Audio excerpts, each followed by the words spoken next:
Welcome to Explain the Bible, where we explain the Bible. This is Daniel Jepson. Sometimes I'm joined by Nathan Beasley. We have two other podcasts you might want to check out, Philosophy and Faith and Pretty Good Sermons. Links are in the show notes. Thanks for listening.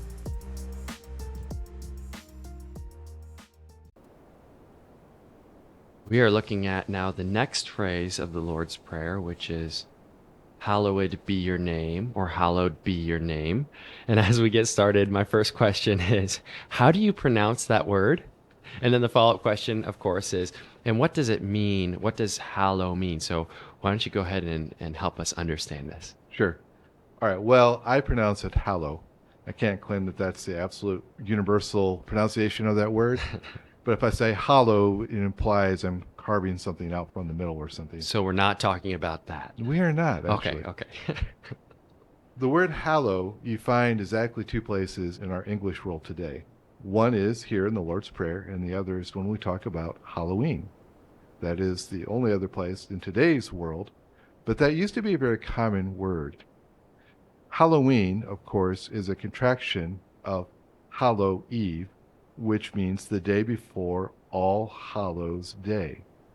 What's All Hallows Day? Well, that's just another name for All Saints Day, the day on the religious calendar, at least in the Catholic Church, where the saints or holy people who don't have their own day on the religious calendar are honored. So that's going to give us a clue that it has the idea of holiness. Actually, we see that in the consonants of that word, right? Yeah. And that's the idea. To hallow something means to recognize and celebrate its holiness or its sanctity or its specialness. More specifically, it means three things. To set apart something for special reverence. Secondly, to show its special reverence and ultimate worth. And then three, to acknowledge it as the most important and worthy thing. Okay, that's really good, and that makes a lot of sense. So what does it mean to pray that God's name is hallowed? What does that mean, and how does that shape us? Right. Well, we have to remember that in the Bible, names are not just handles. They represent all that is involved with that person, especially when it's a key figure like God. So it's symbolic of his nature. It becomes a shorthand way of talking about his glory or his renown as God. So why is this the first request in the Lord's Prayer? After our Father in heaven, the first request is, make your name hallowed, or hallowed be your name. Why not go to him asking for things? Hey, I'm not feeling well, or somebody I know is going through the struggle. Why is it that this is the first thing in Jesus' template for how we pray, the first request? Why is this the first request? Yeah, good question. I think, first of all, it's the most important thing that we can pray for, because ultimately, all good things that are going to happen in this world are going to come through God and his kingdom.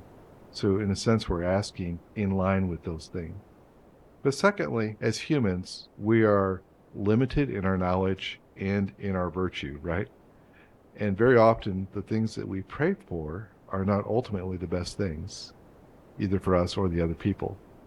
Sometimes they are, but sometimes not. Yeah. What this involved to begin praying, Lord, let your name be exalted and lifted up and seen as holy. What's involved in that is reorienting my desires and my goals in this prayer and in my life towards what is important towards God and not my own desires. And so when I'm praying, let your name be hallowed, immediately then that is kind of a control and a guide to the rest of what I pray to God. Does that make sense? Yeah, absolutely. In one way, it serves kind of like a blueprint to the people building a home or a building. The blueprint guides the rest of the things that you do. First, you envision what the building is for. This prayer and my life are for honoring God. And then that guides the rest of the process. So far from being a throwaway phrase, to say, hallow your name, is to orient myself to, first of all, that fundamental truth, that there is a God, and I'm not him, and his ways and his wisdom are greater than mine. And I'm submitting myself to that. Yeah, so what does it look like to pray, hallow your name? How do we do that? Good question. I would say at least a couple things here.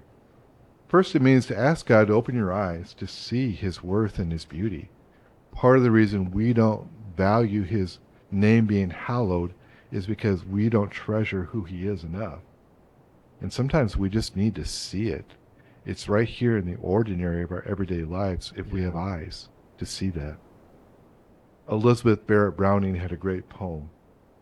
She writes, "Earth's crammed with heaven, and every common bush afire with God. But only he who sees takes off his shoes. The rest sit around it and pluck blackberries."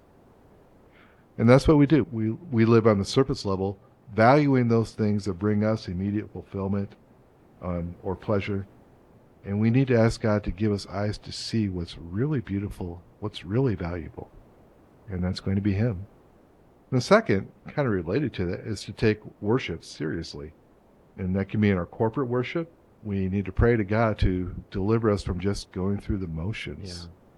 Yeah. And that's difficult for us to actually mean the things that we pray week after week. But it's something, that's the kind of prayer that God will answer, isn't it? Yeah. And then third, centralize your prayers around this thought of God's name and God's majesty. Prayer is not this magical incantation we pronounce on a spiritual vending machine to get what we want.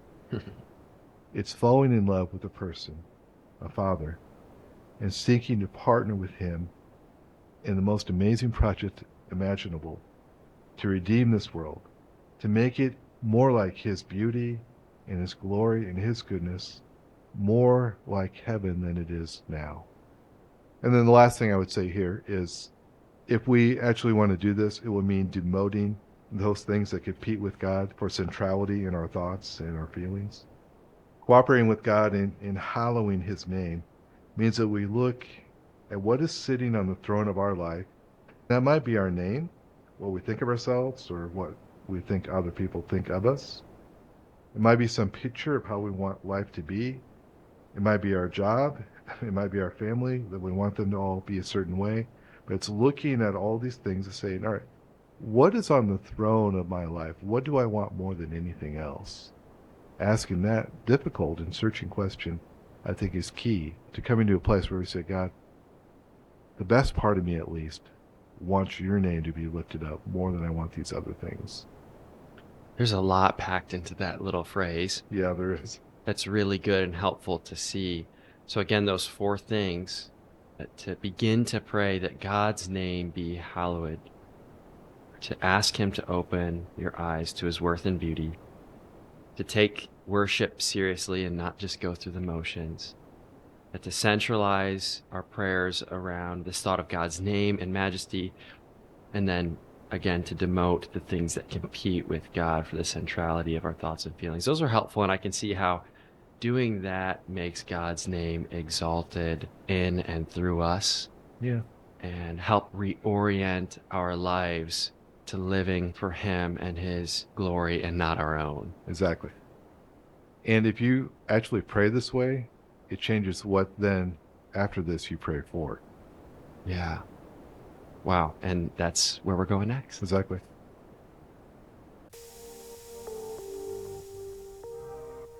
Hey, thanks for listening. Hit the subscribe button if you want to hear future episodes. And again, feel free to check out Philosophy and Faith and Pretty Good Sermons, our other podcasts. Bye now.